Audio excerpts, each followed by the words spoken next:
so now I'm going to go through solving simultaneous equations, and we'll look at, well actually I'm going to look at 3 different methods for doing it. So firstly we'll have a look at the substitution method.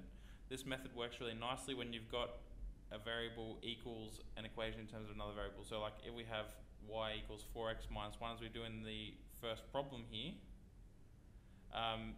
then that's a really good situation to use substitution, because I can substitute that into the other equation. Wherever I see the letter y, I can replace it with 4x take 1. And so that's exactly what I'm going to do. I'm going to call this first one here equation 1, I'm going to call the second one equation 2, and then I'm going to say sub equation 2 into equation 1. So when I do that, I get 2x minus 3. Now instead of y, I'm going to write 4x take 1, and then equals 23. So I just need to expand this out now and collect my like terms. So 2x minus 12x plus 3, just be careful with the signs there, is equal to 23. 2x take away 12x is negative 10x. I'm going to subtract 3 from both sides to give 20, and so then when I divide by negative 10, I get x equals negative 2. Now this is part of the solution. Okay, now I need to get the y value that goes along with that. So I'm going to substitute that into whichever equation is going to make it easiest, which would be equation 2. And that would make it so it says y equals 4 times negative 2 take away 1. So y equals negative 9. And there's the other solution. And so we have actually finished the problem. Now keep in mind, what we're actually finding when we solve simultaneous equations is we're finding the point of intersection of the two graphs. So if I were to sketch these out, I know that they'll be crossing at the point negative 2, negative 9. Okay? And we can choose to write our answer in just that way. Negative 2, negative 9. So, second method is the elimination method. Now to use the elimination method, we need to have the coefficients of one of the variables the same. And this works really nicely when the equations are in their intercept form. So that's that form where we have the x and y on the same side of the equation, and we can really quickly and easily figure out what the x and y intercepts are. So same process as the last time. I'm going to call the first equation number 1, call the second one number 2. The problem is that at the moment there are no coefficients that are the same, so I need to do something to these equations to make that happen. And the thing is that I can just take a scalar multiple of the equations, because when I take a scalar multiple of an equation, it doesn't actually change anything about it other than the numbers that are sort of in front of the variables, but it will still have the same x-intercepts, it will still have the same y-intercepts, so it is still essentially the same thing.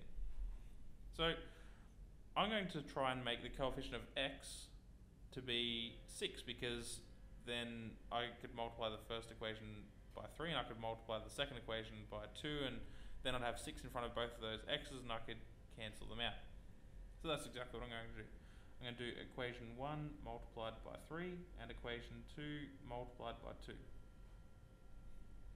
Now when I multiply equation 1 by 3, I'm going to get 6x plus 15y equals, 318, it's going to be negative 54. Okay, and multiplying the second equation by 2, I'm going to get 6x minus 4y equals 22. Righto, so now I'm going to call these equations 3 and 4 because I have changed them from the originals. So then I'm going to do equation 3 minus equation 4. So the 6x minus the 6x, they will just cancel each other out. 15y take away negative 4y should be 19y. Negative 54 take away 22 should be negative 76. And then we just need to divide by 19 to get y equals negative 4. So there's the y coordinate. I need to still get the x coordinate by subbing into whichever equation is going to make it easiest. And just looking at the equations, I'm going to choose equation 2 because it has smaller values and a positive number on the right hand side. So I'm going to sub into equation 2. I wouldn't sub it into equation 3 or 4 because I have changed them originally, and you know, if we've done happen to find something else that's correct somehow, then you know we can basically make the error in this next part. So always sub into one of the original equations. So subbing into 2, I'm going to get 3x minus 2 times negative 4 equals 11. Well, that makes 3x plus 8 equals 11. So we'll take away 8 on both sides to give 3x equals 3, and therefore x must equal 1. So there is the other solution. So these are the two methods that are typically used, substitution or elimination. There is actually a third option as well, but I'm going to actually make that in another video. So I will see you then.